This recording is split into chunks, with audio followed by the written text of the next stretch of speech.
What's going on, everybody? It's your buddy, it's your pal Spaz, Phoenix, the YWC Reality Check, and we interrupt your post-WrestleMania WWE celebration to bring you a little bit of TNA. This is your TNA Rebellion 2024 preview. Haven't talked about TNA in a while because I've been slightly distracted with WWE sort of killing the game right now. Doesn't mean I don't have a soft spot in my heart for TNA. Still, I'm going to precursor this like I always do. I'm not watching every week, but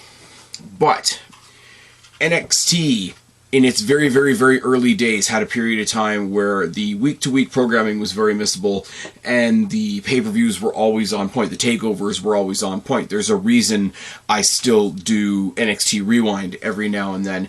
TNA is very much the same way. They've got a pretty decent crowd set for this one in the Palms in Paradise, Nevada, coming up this Saturday, and I'm hoping that they have a hell of a show because they deserve to have a hell of a show. WWE deserves to bask in the glow of their massive WrestleMania and post-WrestleMania. TNA deserves to get what they deserve for coming from Impact to TNA, going through the Scott D'Amore stuff, which is still really unfortunate, and coming to wherever they are now. So, no, I'm not coming into this with 100% assured background and information and all that kind of thing because I'm not watching week to week, but I do expect this show to absolutely bang, and as always as well, I should say, tripping over my words, it's going to be heavily influenced by my own bias because I've seen most of these people at Destiny. Now, going to go off on a tangent for a little bit, shout out to Destiny for the Clash, the show that I was at last Sunday. It was a whole lot of fun. It was at the Alliance Ballroom in Toronto, different venue, or at least it's the only time I've ever been there to see Destiny, and they put on a hell of a show, and my thoughts on some of that is going to come out while we talk about some of this, and you might as well start with the kickoff. The kickoff is Spitfire defending the Knockouts Tag Team Championships against Decay. Decay is obviously Havoc and Rosemary, and Spitfire is Jody Threat, who I was introduced to by Destiny. You know, say it once, say it again. And Danny Luna from Subculture. Now, Subculture was at the Clash, and Danny Luna, Flash Morgan Webster, and Mark Andrews had an awesome intergender 6-person tag against 3 of our favorites at Destiny. You've heard me talk a lot about El Diablo Gabriel Fuerza, who had an awesome match at the last show with Mustafa Ali, along with his sometimes tag team partner in Fight or Flight, the V guy, Von Vertigo. And if you were watching AEW Dark back in the day, you would have seen Alexia Nicole, who is just amazing and spends most of her time in Destiny fighting guys twice her size and looking like she belongs there. The 3 of them together for one night only were known as the Cool Kids of Destiny, and they took on Subculture, and that was a hell of a fun match. Probably, I said it in my WWE Last Week episode a couple of days ago, I said it to them at the time, it's probably the most pure fun wrestling matches I've seen in a long time. So shout out to them. Shout out to Danny Luna specifically. Danny Luna, who's tag teaming with Jody Threat, who's also awesome, taking on Decay. And I've never seen Decay live, but they are the spooky, crazy chicks, and I got a soft spot in my heart for them too. Does it bounce back and forth? Do they trade the titles off once again? I'm not entirely sure. I don't know what's going on with MK Ultra, because they mentioned on this week's episode that I just quickly breezed through to get some context for some of the matches that Masha Slamovich currently doesn't have a partner, so I don't know if Killer Kelly is injured or whether she's just off doing other things at the moment. Masha Slamovich took on Shayna Baszler at Bloodsport WrestleMania weekend, and I still haven't had a chance to watch it, but I assume that it was fucking awesome. I'm going to do that at some point. If anybody was at the Bloodsport show or caught the Bloodsport show and can give me some ideas on what specifically I should check out from that show, or where I can find it, because, yeah, not paying is better than paying sometimes, that would be really awesome. I'm going to say, for the sake of keeping things interesting and for the sake of actually paying attention to a kickoff match, I'm going to say DK gets it back because if nothing else, we can get another rematch later on down the line. The ABC are taking on the Rascals, and that's always a fun time. We've seen this match a lot. Even in just me previewing pay-per-views, we've seen this match a lot. I can say, show it to me some more. I'll go this time around with ABC. I mean, Trey Miguel, Zachary Wentz, just makes me think of Wes Lee, who's on the other side in NXT, who's hopefully currently coming back from an injury. If, and this is a big thing, and this isn't even really a TNA point, Wes Lee, if he can't get his partners Trey Miguel and Zachary Wentz back together at some point in NXT, I would love to see him tag team with their newcomer, Javon Evans, who had an awesome match with Ilya Dragunov just last night on NXT. Yes, I'm recording this on Wednesday because it's better than watching Dynamite. With the rumored WWE doing more crossover with other people stuff, I would love to see more crossover with WWE and TNA. You guys know I've said that a bunch. I would love to see a crossover. I would love to see a crossover pay-per-view with just NXT and TNA. I think that would be a lot of fun as well. A one-night reunion of Trey Miguel, Zachary Wentz, and Wes Lee could be a lot of fun. So what did I say? I said I'll go with the ABC this time around if the Rascals take it. It's a kickoff match. I don't know if this match has title implications or not, so I'm not gonna guess. But ABC this time around. Rascals, if they win, then also cool. I also really like the Rascals entrance music. It's really fun, and not just because it starts with a guy taking a big drag out of a bong, because of course it does. Getting onto the card itself, Joe Hendry is taking on Rich Swann. Rich Swann, I've had a chance to see live. Rich Swann is going to be seconded in his corner by AJ Francis, the former Top Dollar, because he turned heel on Joe Hendry and took AJ Francis's side, and now they are a tag team called First Class, and the S's are spelled with dollar signs, and I don't think anybody else is doing that right now. Joe Hendry is immensely entertaining. Rich Swann, I've always found to be an entertaining guy. I don't know about him as a heel necessarily. Caught him a little bit this past week. Joe Hendry cutting a promo on AJ Francis, calling him Uncle Phil and calling Rich Swann the Fresh Prince, which he's done before. Like, he's done the songs, you're the not so great AJ in TNA, doing the whole flop dollar thing, etc.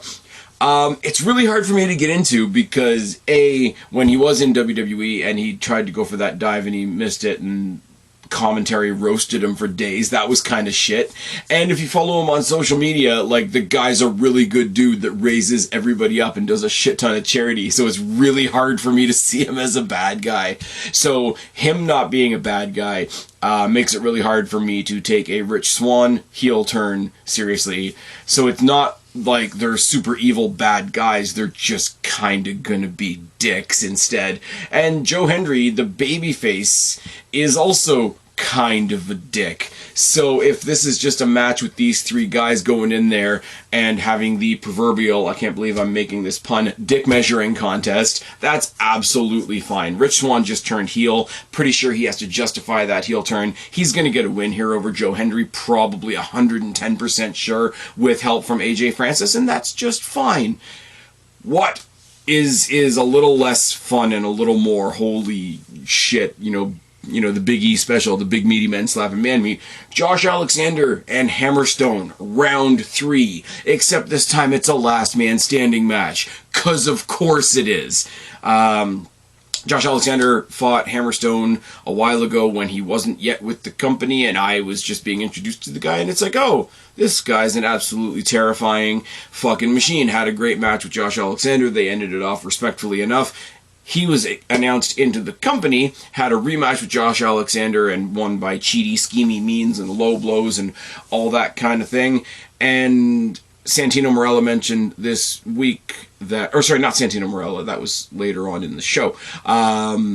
Tommy Dreamer came out to be sort of the mouthpiece, the heart and soul of TNA, because they were in Philadelphia in the 2300 arena. So he's sort of taking the Scott D'Amore place as far as like speaking from the moral perspective, and he basically gave Hammerstone the, you know, you can't do that to a guy like Josh Alexander. He's the heart and soul of the company, and I know what it's like to be the heart and soul of a company, and that could be you one day, and that's why I stuck up for you, and that's why I got you in here. And then Hammerstone clearly just beat the shit out of Tommy Dreamer, because that's what Tommy Dreamer does these days. These guys are going to kill each other. These guys are going to kill each other. I go back to Destiny Wrestling for a second. Josh Alexander was their AJ Styles. You guys know I don't watch a whole lot of indie stuff, and I don't say that in a derogatory way. What got me to start going to Destiny was the fact that Pete Dunne was their champion, and Pete Dunne was facing John Morrison that night. The hometown guy, was Josh Alexander, and I came into this atmosphere where people at the Don Kolov in Mississauga had absolutely adopted this guy. And to the point where nobody was sitting at the end of his matches. Everybody had like pressed themselves right up to the ring. We were all banging on the apron, let alone a guardrail, because there's no guardrail, which is kind of an awesome thing about being at a Destiny show. But yeah, so I got in there just in time to see him go back and forth with Pete Dunne and watch these guys slap 10 bricks out of each other. And now that I see what this guy Hammerstone can do, I haven't seen a whole lot of them. Basically, I've seen the matches that he's had with Josh Alexander. These guys are going to kill each other, and they're going to kill each other more because it's a last man standing match. Best out of the three, I'm going to go Josh Alexander wins, and then Hammerstone does something to him after the fact. Or Hammerstone, we find out that he's got an even bigger, even badder heater behind him, which is a terrifying concept, I'm not going to lie. I'm always going to side with Josh Alexander because I think the guy's fucking fantastic. And again, I say this, and I said it about Deonna Purrazzo when she moved over to AEW. This is in no way an insult to TNA, because I want them to keep rising up, keep rising up, keep rising up. Josh Alexander is a guy that I would love to see on a bigger stage. I'm not saying necessarily call him up to WWE, call him up to AEW, but I would love to see Josh Alexander in a big arena. I would love to see Josh Alexander in a stadium, because I think even if you don't know him, and it seems to me that most people I talk to do, even if they're not watching TNA, he's a guy that could win you over in one match, and I think that's really cool. That's where you get into the, Jordan Grace has a cameo in the Royal Rumble, and you see the pop that she gets. We did it with Mickie James, we did it with Jordan Grace. Let's get some of the guys in there. Let's get an Alex Shelley in the Royal Rumble. Let's get a Josh Alexander in the Royal Rumble. Let's get a Crazy Steve in the Rumble if you want to go that way. Get Moose in the Rumble. I would love to see the reaction to Josh Alexander in a big stadium, in a big arena, in a big coliseum. He probably has. Like, I'm speaking from ignorance as well. He probably has, and I just haven't seen it. But I want to see it. So there you go. Josh Alexander goes over Hammerstone and wins their trilogy 2-1, I suppose, out of 3. So far, I've got Decay, I've got ABC, I've got Rich Swann going over Joe Hendry, Josh Alexander going over Hammerstone in a last man standing match. Going on into the title pictures now, Jordan Grace taking on Steph DeLander, the former Persia Pirata, with Matt Cardona, the former Zack Ryder, in his corner. Now, again, my knowledge of this is very little. They did a match a couple weeks ago that was an 8-4-1 match, and I had to look up what an 8-4-1 match is. Basically, from the sounds of it, it's a 4-on-4 match, and then the winning team have a fatal 4-way match between themselves, and then the winner of that becomes the number 1 contender. She took what's her name? Ash by Elegance's spot in the match as a surprise. Came out with Matt Cardona with some help from him. She won the match. She's having this match on Saturday. Now, it's kind of funny for her to sit there with Jordan Grace, because as Jordynne Grace said in a promo, she's like, I'm going to beat you like I beat your boyfriend, like I beat your boyfriend's girlfriend. Which, yeah, it's true. It's a funny line, but it's also true. I haven't seen, like, I remember Persia Pirotta being a thing in NXT because it was Candice LeRae, and then it was Indy Hartwell, and then it was Persia Pirotta. And they all kind of, like, mentored, like, Candice LeRae mentored Indy Hartwell mentored Persia Pirotta, and then she got let go. I haven't seen Steph DeLander anything really. I know she's been paired up with Matt Cardona, and every time I hear about anything that Matt Cardona is doing, Steph DeLander is right there with him.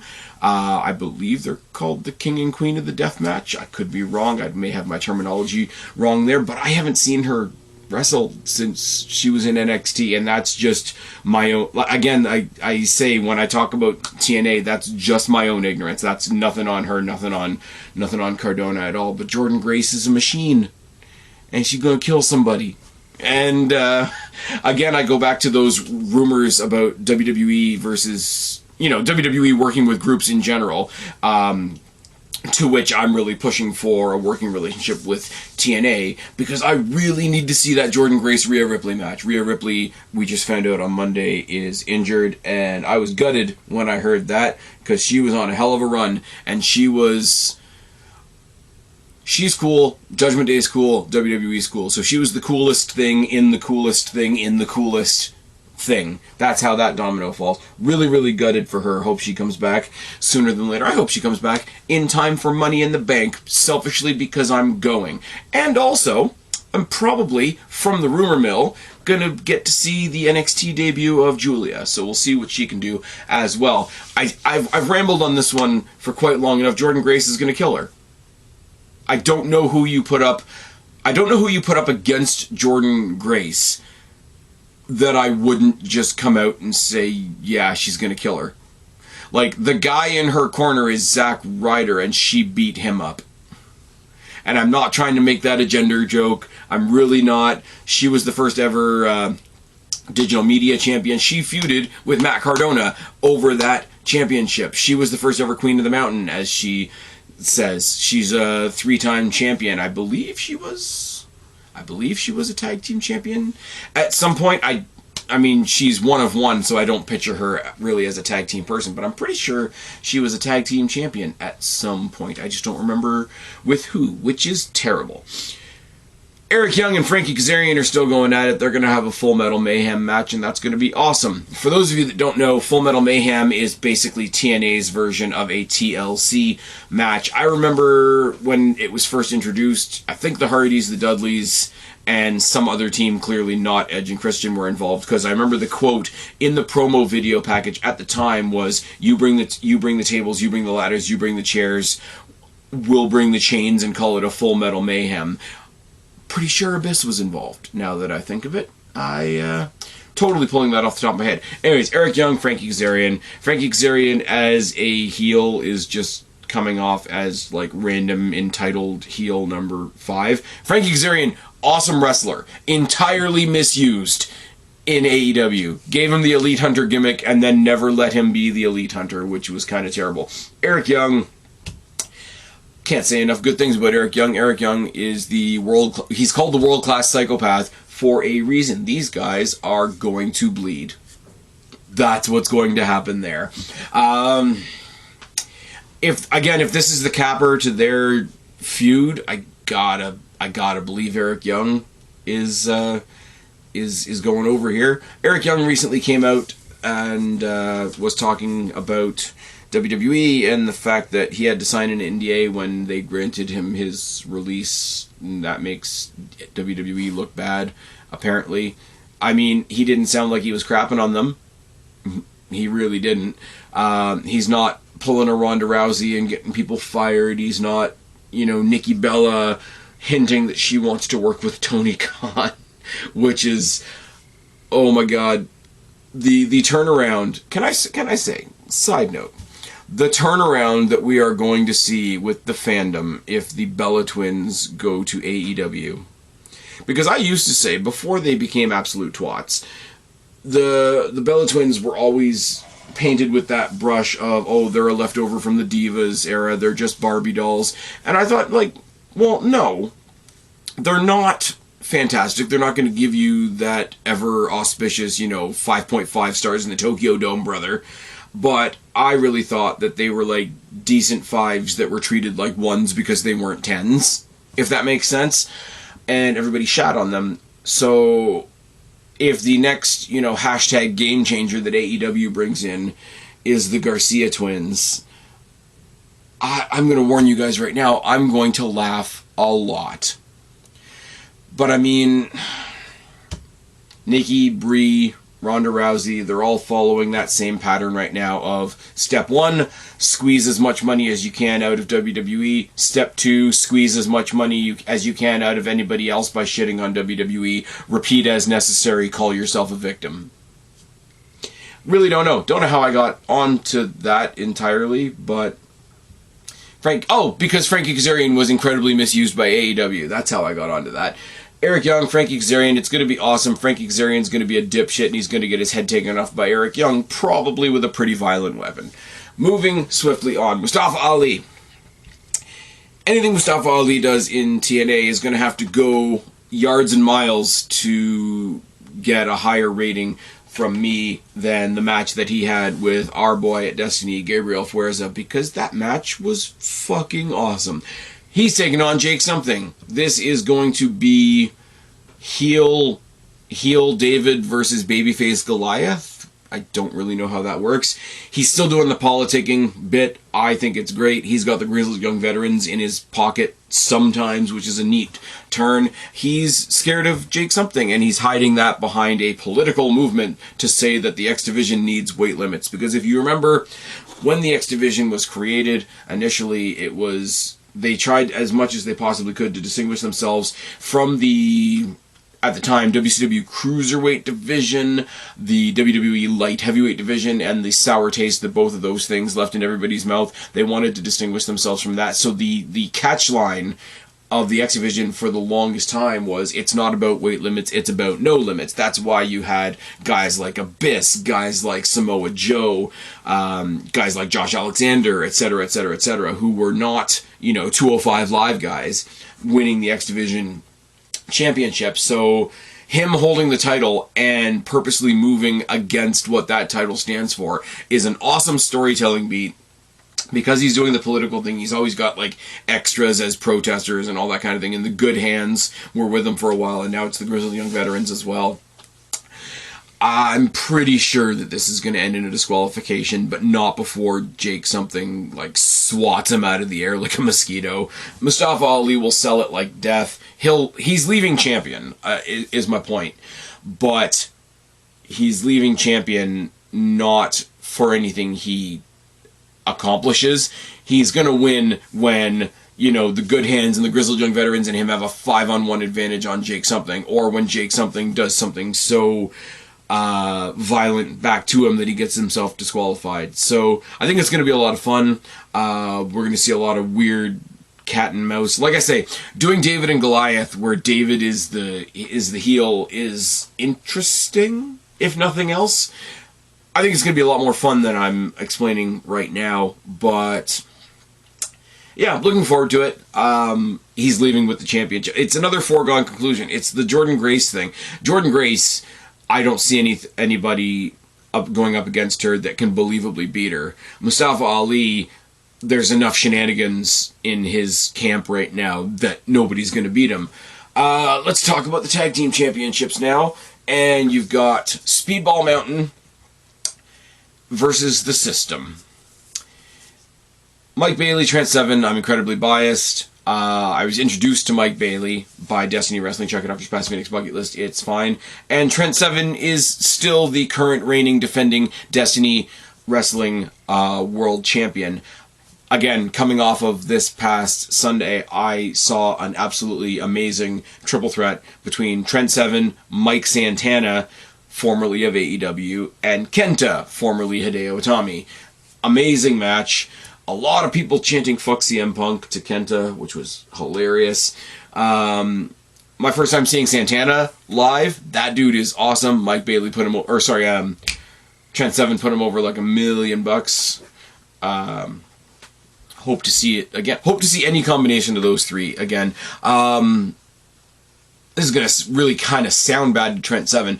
The portions of the triple threat where he wasn't in the ring and it was just Kenta and Santana make me want to see that match, which doesn't necessarily say the nicest thing about Trent Seven considering he's the champion, but they're just two guys I've never seen live before, and it was fucking awesome. And triple threats, no matter how awesome they are, always have that turn-taking element to them. So you're going to see Trent Seven versus Kenta, Kenta versus Mike Santana versus Trent Seven. And of the three, what I found the most interesting, the most drawing in, etc., was the exchanges between Santana and Kenta. So hopefully they will not be strangers to Destiny in the future. Really, really cool team of Mike Bailey and Trent Seven, by the way, taking on the system. And I still have my problems with the system. I don't get what they're trying to do. It's also kind of cool to see Trent Seven in a tag team where his two other tag team partners from WWE have just teamed back up, Pete Dunne and Tyler Bate, as the New Catch Republic. So they're all doing tag team things, even though they're not all together. It's kind of a Rascals, like, take out Wes Lee situation, you know, Mustache Mountain take out Trent Seven. I don't know. I really like the team of Mike Bailey and Trent Seven, mostly because I really like Mike Bailey and Trent Seven. The system, I've tried really hard the past couple of shows since this faction was introduced to get into it. I like Eddie Edwards as a singles wrestler. I in my entire life, from the time that he was a major brother in WWE, I've never known how to take Brian Myers. So because I don't know what he's supposed to be, it kind of makes me bleh on the team, which is shitty because they're not bad wrestlers. Brian Myers is a great wrestler. Eddie Edwards is a really, really engaging wrestler when you get him in a singles match. I'm not invested in them. I'm not invested in them as a team with Moose, with Alicia Edwards, because they look like the Island of Misfit Toys. And sometimes that can work and sometimes it can't. But I'm really hoping Speedball Mountain come out of this because I'll be excited about that. Nick Nemeth's taking on Moose. Headline: former WWE superstar Dolph Ziggler is about to become TNA champion. This is the thing. This is the opposite of Mustafa Ali and Jake something. This is David and Goliath done properly. This is Nick Nemeth climbing the mountain. Nick Nemeth, who has teamed with Speedball Mountain. Didn't even mean to do that one. Sorry. Lame. Really late in the day. Nick Nemeth's going to beat Moose and become the TNA champion. I don't know what else to tell you other than that. I really don't. It's going to be really awesome to see. It's going to be really awesome to see two of the biggest missed opportunities that WWE let go, Mustafa Ali and Dolph Ziggler, both holding TNA singles gold at the same time. WWE's in, like I said before, I'm really, really biased. WWE's in this really cool, awesome, Triple H, Paul Levesque, Renaissance, whatever you want to call it, era where they are hitting all their stride.